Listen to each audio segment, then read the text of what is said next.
Researchers at Lawrence Berkeley National Laboratory are working with manufacturers to commercialize a triple-glazed, super window, that's at least twice as insulating as the most common window sold in the United States today.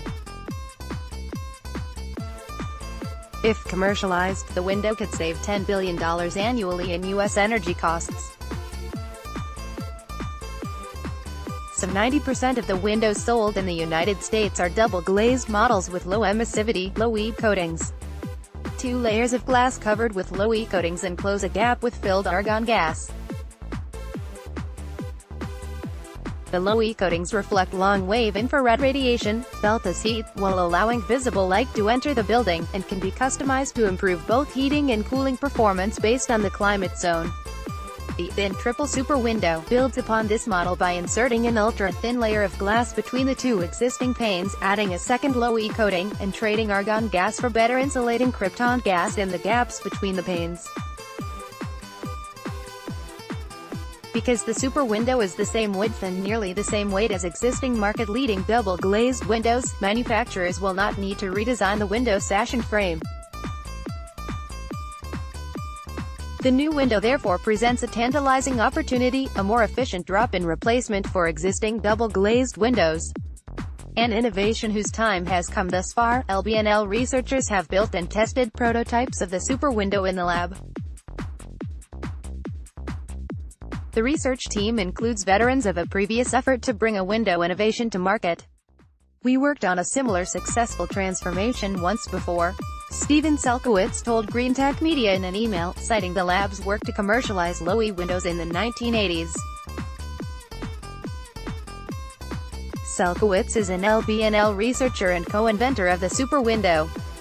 He cautioned that it can take many years for promising technologies to gain traction in the window industry. Decades passed before low-E windows became the default technology. The payoff for a market-shifting technology can be substantial.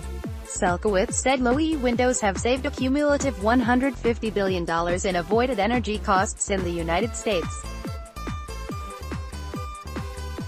LBNL invented and patented the super window more than 20 years ago.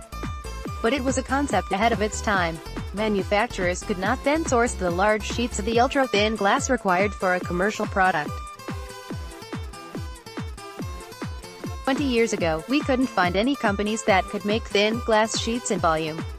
LBNL researcher Charlie Kersey said in a statement. Now the flat-screen TV industry has pushed the glass industry to create precisely the glass we need for windows, and at a price the window market can afford. The window industry isn't turning over new products at the same rate as smartphones or TVs, added Selkowitz. In this case, those industries have helped make our approach viable with the massive ramp-up of thin glass production. Huge energy savings potential. According to LBNL, about $20 billion worth of energy leaks out of windows in the United States each winter. The super window could cut those energy losses in half. Double-paned, low-E windows have an R value of R4.